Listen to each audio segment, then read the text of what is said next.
Welcome to Motherhood and ADHD. I'm your friend, Patricia Sun. My mission is to be a lighthouse for mothers with ADHD, helping you find your path to success by learning to appreciate your ADHD as an asset. I'm seeking to change the paradigm that ADHD means your life is doomed to be a hot mess.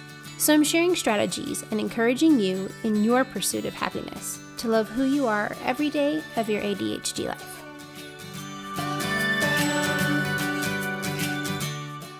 Hey there, sweet mama. It's Patricia, and I am so excited because today is book review day.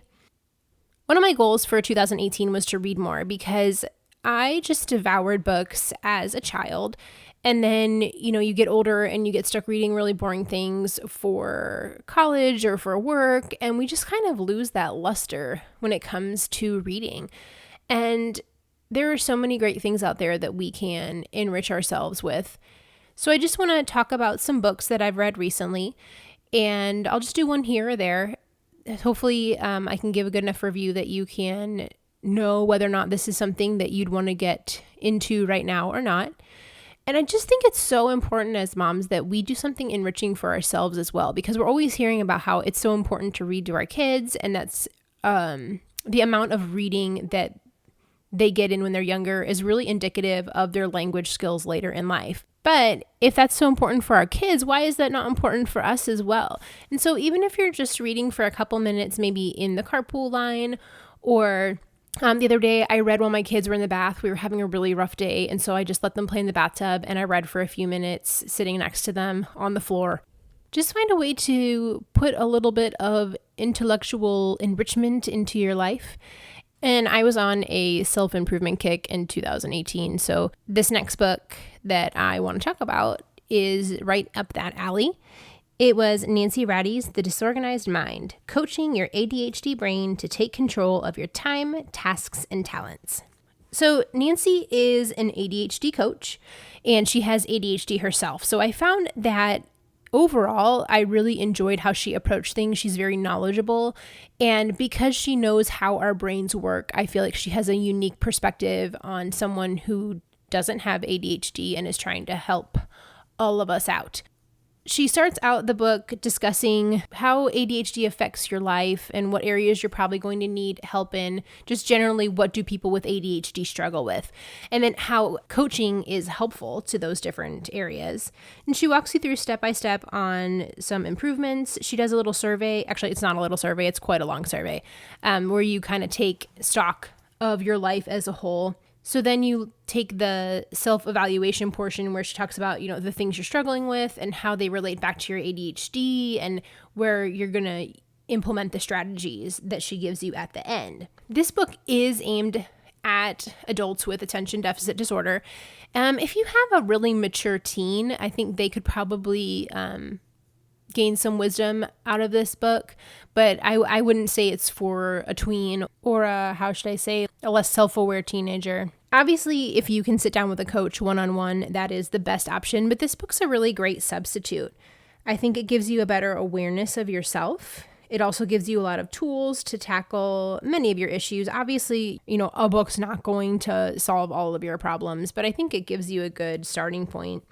And I really like that Nancy is relatable. She's positive. She shares her own stories, but not too much that it gets off track. So she's generally a very action-focused writer. I think this book would be difficult if you're not really ready to commit the amount of time and work that's going to go into this. I'll talk a little more about that later. And if you're not ready to do self-coaching, because it is a lot of effort.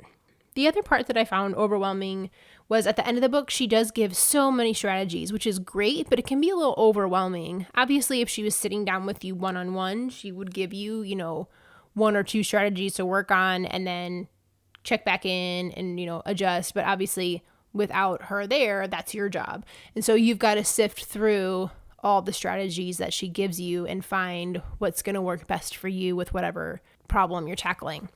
And as someone who does a lot of self-improvement and learning just as a whole, there weren't a ton of strategies that I was like, wow, I've never heard that before.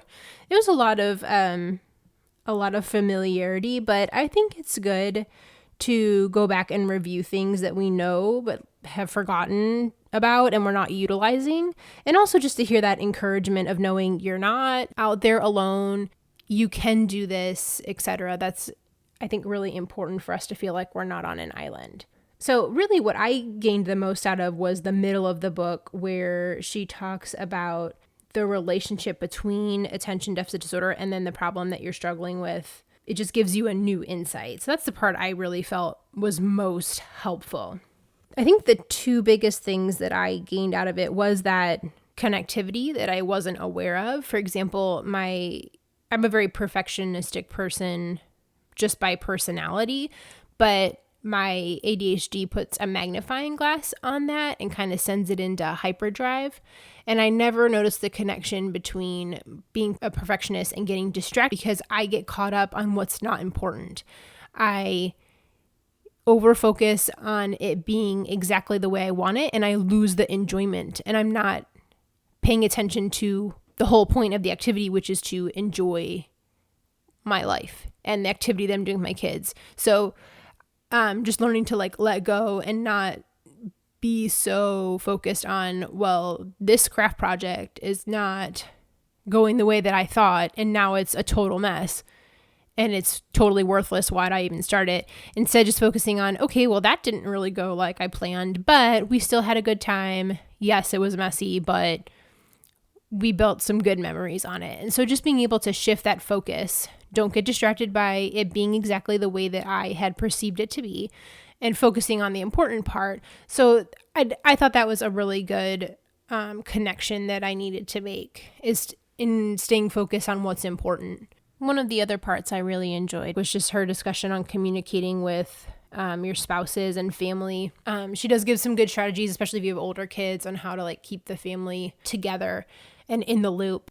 I did talk with a coach probably about a year ago, and one of the best pieces of advice that she gave me was never expect your spouse to understand how your brain functions. Just let it go. It's not going to happen. Obviously, their brain works differently than yours, so don't get caught up in why don't you understand me, but instead focus on communicating what you need. And I think just that reminder, I really need to communicate better with my husband what's going on in my brain and keeping us on the same page.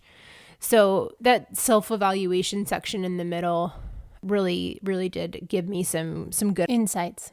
In terms of what I wish had been different, I wish she had focused a little more on the talent portion, because the subtitle of the book is Coaching Your ADHD Brain to Take Control of Your Time, Tasks, and Talents. And I really do feel like she did a great job on time management and tasks, but I wish there had been more about the talents. I mean, she kind of intersperses it into all the different sections, but I wish there had been a little more meat on that, personally.